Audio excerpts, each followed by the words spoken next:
Namaste, Vanakkam.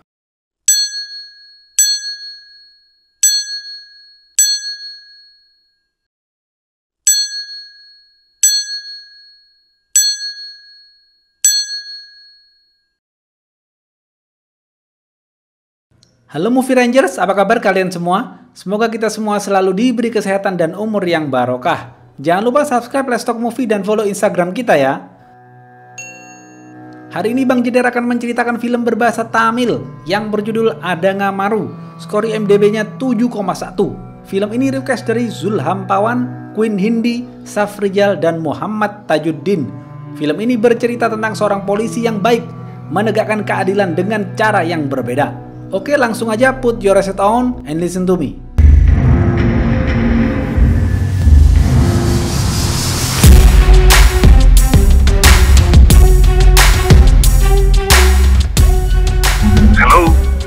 Pemeran-pemeran film ini ada Subhas sebagai polisi yang tegas dan berhati mulia, ada Kapolda dan Kapolsek. Lalu ada ayah Subhas, ibu Subhas, adik Subhas, kakak ipar, dan dua keponakan kembarnya. Abhijit, ayah Abhijit, Bufan, ayah Bufan, Kristi, ayah Kristi, Dipak, dan ayah Dipak. Subhas adalah polisi yang berhati mulia. Dia selalu melayani masyarakat. Subhas berani menghukum para penjahat dan menegakkan keadilan tanpa pandang bulu. Suatu hari, mahasiswa berdemo di depan toko miras karena toko miras itu sudah meresahkan warga. Para mahasiswa ingin menghancurkan toko itu. Pemilik toko miras itu adalah temannya Kapolsek. Subhas mendatangi para mahasiswa itu di depan toko miras. Subhas melobi mereka agar tetap tenang. Mahasiswa itu mengatakan kepada Subhas bahwa mereka sudah melaporkan keluhan ini, tapi Kapolsek hanya diam saja. Secara sembunyi-sembunyi, Subhas menyuruh mahasiswa untuk menghancurkan toko miras itu tanpa sepengetahuan Kapolsek. Sore harinya, mahasiswa mengundang Subhas untuk makan siang bersama karena mahasiswa merasa Subhas adalah penyelamat. Para mahasiswa ingin mengucapkan terima kasih kepada Subhas. Setelah itu, Subhas pulang ke rumahnya. Di sana ada keluarga besar Subhas. Ada ayah, ibu, abang, kakak ipar, dan dua keponakan kembar Subhas. Mereka semua hidup bahagia. Subhas dan keluarganya berencana pindah ke rumah baru, tapi rumah baru mereka masih dalam pembangunan. Jika sudah selesai dibangun, mereka akan melakukan syukuran untuk merayakannya. Malam hari, polisi melakukan razia. Polisi menilang orang-orang yang tidak memakai helm, SIM, dan STNK. Ada beberapa warga yang terjaring razia. Tiba-tiba datang mobil mewah berwarna putih yang tidak mau dirazia. Mobil putih itu melaju kencang dan hampir menabrak polisi. Subhas marah. Saat mobil itu putar balik, Subhas berlari dan melempar pagar pembatas ke depan mobil itu agar berhenti. Pengemudi mobil itu keluar dan marah kepada Subhas. Ternyata dia adalah anak menteri. Dia mengatakan, "Kau tidak tahu aku anak siapa? Gajimu setahun belum tentu bisa membeli mobil ini." Teman Subhas datang melerai. Teman Subhas meminta maaf kepada anak menteri itu dan menyuruhnya pergi. Setelah anak menteri itu pergi, Subhas masih jengkel karena anak menteri itu tidak taat hukum. Subhas lalu mengikutinya dari belakang. Anak menteri itu berhenti di sebuah klub malam. Subhas melihat mobil putihnya terparkir di sana. Subhas ingin memberikan pelajaran kepada anak menteri itu, tapi ada banyak CCTV yang mengelilingi parkiran. Subhas menghack CCTV itu melalui HP-nya selama 2 menit. Setelah CCTV itu mati, Subhas nyamperin anak menteri itu dan menghajarnya habis-habisan. Tanpa tahu wajah Subhas, kepala anak menteri itu dijepit di dalam jendela mobil.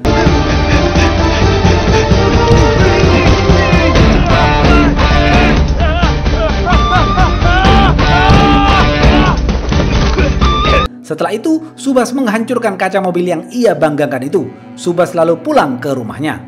Beberapa hari kemudian, ditemukan mayat wanita bernama Parvati di dekat gedung kosong. Subhas dan temannya dengan cepat datang ke lokasi. Subhas menelusuri TKP, temannya memanggil tim forensik. Setelah menelusuri TKP, Subhas melihat banyak keanehan. Subhas meyakini ini adalah pembunuhan.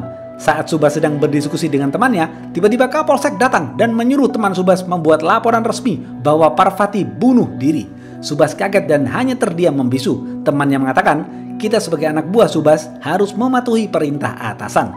Kemudian, Subhas dan temannya mendatangi orang tua Parvati. Subhas tidak tega melihat tangisan orang tuanya.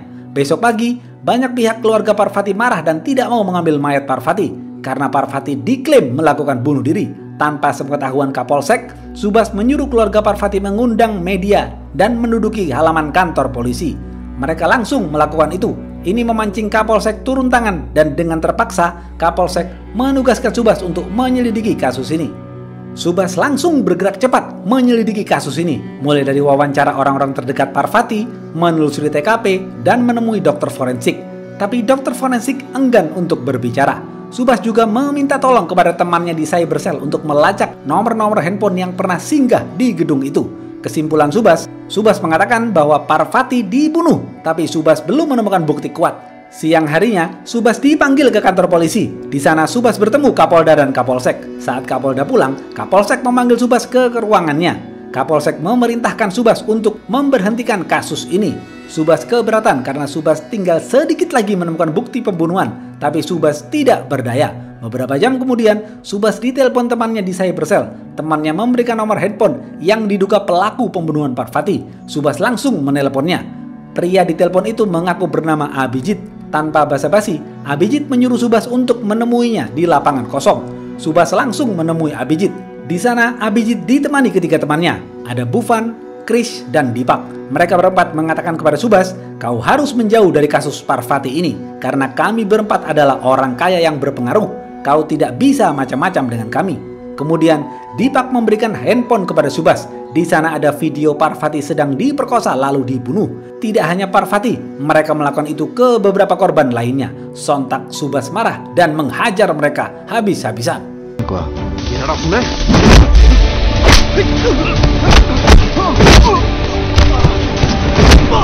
Setelah itu, Subas membawa mereka ke kantor polisi dan menahan mereka di penjara. Subas mengatakan, kalian akan dihukum 20 tahun penjara sesuai dengan pasal 376.d.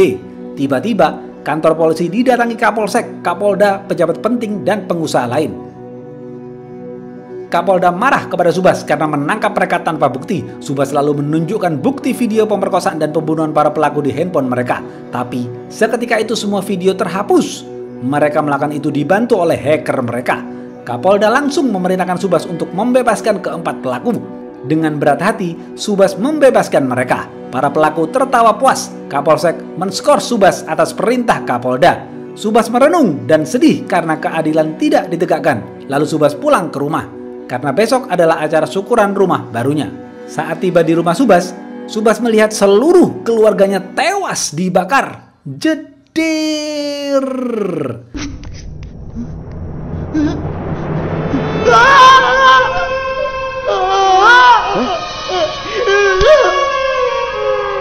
Yang masih hidup hanya satu keponakannya saja. Tunangan, teman, dan sahabat Subas datang ke rumah duka mencoba menenangkan Subas. Keponakan Subas menangis menceritakan tragedi itu. Keponakan Subas mengatakan segerombolan preman datang dan memukul ayah, mama, kakek, nenek, dan saudara kembarku. Kemudian mereka membakarnya di depanku. Kapolda mengumumkan bahwa tragedi yang ada di rumah baru Subas murni karena kecelakaan. Subas marah karena itu adalah bohong. Subas lalu diajak Kapolda pergi ke suatu tempat. Saat perjalanan, Subas mengatakan, "Pak, keluargaku bukan mati karena kebakaran, tapi dibunuh." Kapolda menjawab, "Apakah kau mempunyai buktinya?" Setelah sampai di tujuan, Subas dan Kapolda turun dari mobil. Ternyata di sana ada Abijit dan kawan-kawan sedang bersama ayah mereka. Kapolda duduk mesra bersama mereka sambil merayakan pemberian mobil mewah kepada Kapolda dari pengusaha-pengusaha itu. Kapolda lalu menyuruh Subas pulang dan membuat surat pernyataan maaf. Subas masih bersedih atas kematian keluarganya. Subas dihibur oleh tunangan dan sahabat-sahabatnya. Subas secara diam-diam sedang merencanakan sesuatu. Besok pagi, Subas bersama keponakannya membawa sepucuk surat untuk diberikan kepada Kapolda. Setelah Kapolda baca, ternyata Subas mengundurkan diri dari kepolisian. Kapolda marah. Subas mengatakan, "Musuhku harus merasakan penderitaanku. Mulai sekarang, aku akan melakukan pekerjaan yang tidak bisa kulakukan dengan pakaian polisi. Aku tidak akan membunuh mereka. Aku akan membuat ayah mereka sendiri yang membunuhnya. Kau mau tahu cara permainannya? Dalam 5 detik ke depan, ayah Bufan akan mencarimu dan mengatakan Bufan telah menghilang." Dan ternyata benar. Ayah Bufan mendatangi Kapolda dan mengatakan bahwa anaknya menghilang. Kapolda langsung mengecek lokasi GPS Bufan. Setelah dicek, ternyata lokasi Bufan ada di parkiran mobil kantor Kapolda. Kapolda dan ayah Bufan berlari mencari Bufan. Bufan terlihat terjebak di dalam mobil. Seketika itu, ayahnya membuka pintu untuk menolong Bufan, tapi ternyata justru memetik api dan membuat Bufan terbakar hingga tewas. Subas dan keponakannya pulang menggunakan motor sambil dada kepada Kapolda.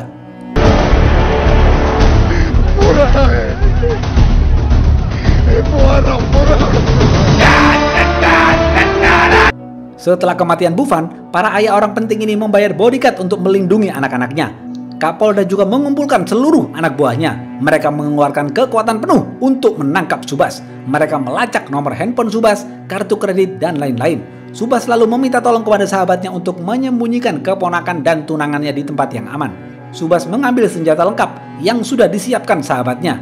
Subas juga memberikan flash disk kepada sahabatnya yang berisi game yang akan ia mainkan nanti. Subas lalu pergi ke luar kota menuju gedung kosong tempat Subas mempersiapkan segalanya. Malam hari, Subas mulai melakukan aksinya. Subas pergi ke klub malam tempat Dipak dan kawan-kawan nongkrong. Subas melihat ada banyak polisi dan bodyguard di sana. Subas memerintahkan temannya di kota lain untuk menggunakan kartu kreditnya. Para polisi dan bodyguard itu mendapat laporan Subas berada di kota lain. Mereka tertipu dan langsung mengejar Subas. Saat mereka pergi, Subas masuk ke dalam klub malam itu dan menculik Dipak. Subas membawa Dipak ke gedung kosong. Subas mengikat kaki dan tangan Dipak lalu dikaitkan ke mobil.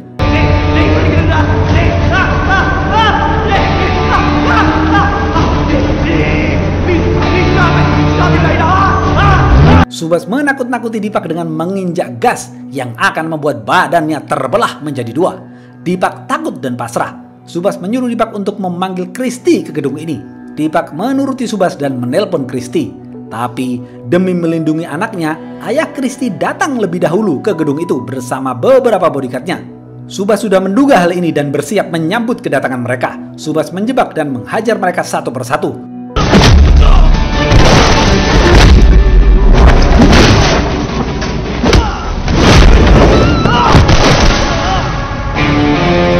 Subas lalu mengikat 5 orang bodyguard Dipak di dekat tong berisi bensin.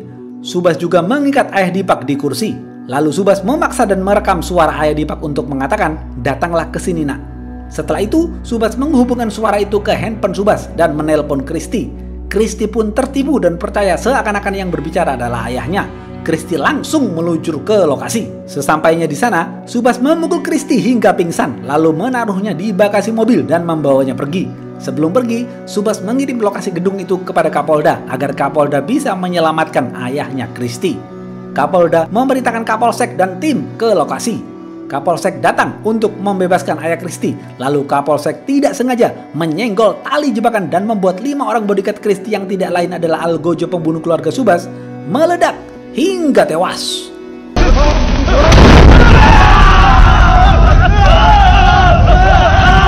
Kapolda semakin marah dengan Subas.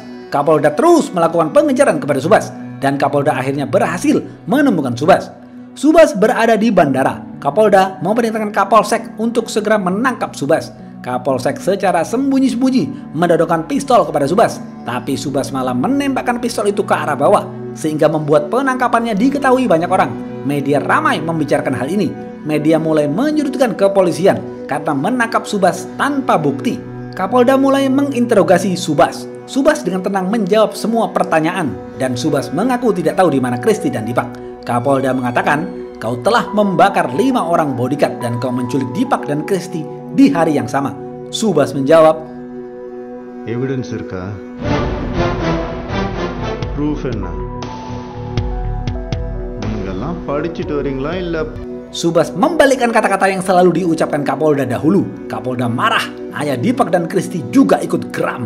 Subas meminta kamera CCTV dimatikan terlebih dahulu. Subas mengatakan, "Aku akan memberitahu di mana Dipak dan Kristi asal Kapolda melakukan konferensi pers dan mengatakan bahwa kematian Bufan disebabkan oleh kebakaran, persis seperti yang kau katakan saat keluargaku meninggal karena kebakaran."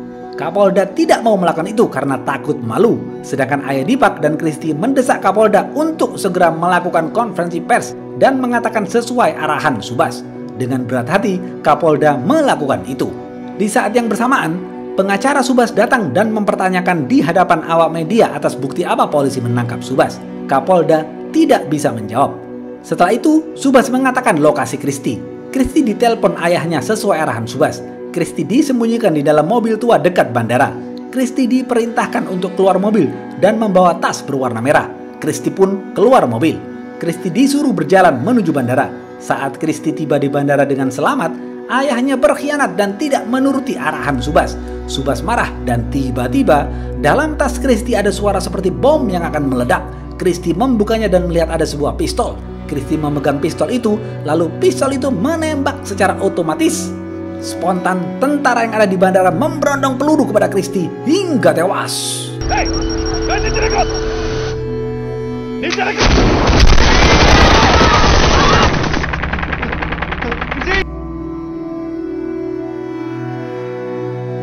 sekarang giliran ayah Dipak yang akan diberitahu keberadaan Dipak. Sahabat Subas mengirimkan video game kepada seluruh handphone di masyarakat yang menunjukkan Dipak sedang dikunci di ruangan kaca tertutup.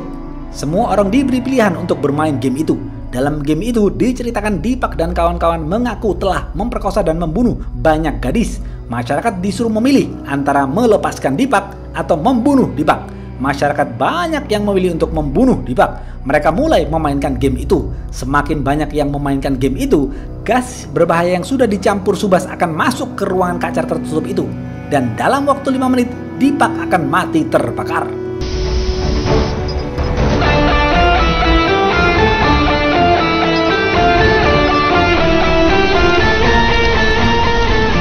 Kapolda memanggil hacker untuk menghentikan ini semua. Hacker itu diperintahkan untuk mencari lokasi Dipak. Setelah berhasil mencari lokasi Dipak, ayah Dipak dan kepolisian langsung berangkat ke sana. Subas ingin memberikan pelajaran kepada Kapolda. Subas mengatakan kepada Kapolda, jika dalam 5 menit kau tidak pulang, putrimu tidak akan selamat. Kapolda percaya dan marah, lalu memukul Subas. Subas menepis dan mengatakan, ஏதோ வீடியோ வேற வந்திருக்கு உன் பொண்ணுனா உனக்கு உயிர், மற்றவங்க பொண்ணுனா உனக்கு மயிர். Kapolda langsung berangkat ke rumah untuk mengecek keberadaan putrinya. Setelah sampai di sana, ternyata putrinya baik-baik saja. Putrinya sedang asik memainkan game untuk membunuh Dipak. Putrinya mengatakan, jika aku yang menjadi korban di video itu, apa yang akan ayah lakukan? Kapolda hanya terdiam membisu. Ayah Dipak dan kepolisian sampai di gedung itu. Saat ayah Dipak melihat anaknya, sontak sang ayah mencari besi untuk memecahkan kaca dan menyelamatkan Dipak. Tapi justru semakin kaca itu dipukul, gas berbahaya itu semakin mengalir kencang dan membuat Dipak mati terbakar.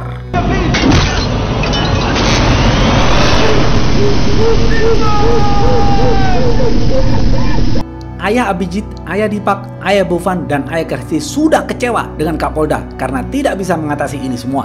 Mereka memaki Kapolda dan menyuruh Kapolda untuk segera membebaskan Subas karena mereka akan langsung menembak mati Subas di tempat. Seketika itu, Kapolda berbalik arah dan tidak menuruti mereka lagi. Kapolda mulai mendapatkan hidayah. Siang harinya, Subas dibebaskan. Subas langsung menemui Abijit dan ayahnya. Subas mengatakan, video pemerkosaan dan pembunuhan anakmu sudah aku unggah dan siap diluncurkan di media. 50 tahun kerajaan bisnis media yang kau bangun akan hancur seketika. Ayah Dipak, ayah Kristi, dan ayah Bovan tidak peduli dengan omongan Subas. Mereka ingin membunuh Subas saat itu juga. Tapi ayah Abijit melindungi Subas karena dia takut video itu akan merusak nama baiknya. Ayah Abijit menyuruh Subas untuk menghentikan unggahan video itu. Tapi Abijit dan ayahnya harus mengikuti arahan Subas. Subas, Abijit, dan ayahnya pergi menuju gedung kosong. Subas menjebak ayahnya dan menghajar Abijit, lalu mengikat tali di kaki Abijit. Tali itu lalu dilempar ke bawah. Sang ayah spontan melihatnya lalu menahan tali itu agar Abijit tidak jatuh. Karena kalau dilepas, Abijit akan mati. Subas mengambil laptop dan memperlihatkan dia akan menunjukkan beberapa menit lagi video akan diunggah secara otomatis. Kalau ayahnya terus menahan tali dan melindungi Abijit, maka video itu akan tersebar dan kerajaan saluran televisi yang ia bangun selama 50 tahun akan hancur. Sang ayah bingung memilih yang mana, tapi pada akhirnya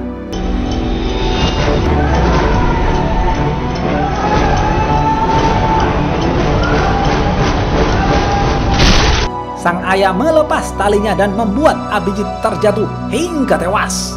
Sang ayah lebih memilih bisnisnya daripada Abijit. Berakhirlah sudah hukuman bagi Bovan, Kristi, Dipak, dan Abijit. Beberapa bulan kemudian Subas diangkat menjadi Kapolsek. Subas selalu siap menegakkan keadilan dan menghukum para penjahat dengan caranya sendiri.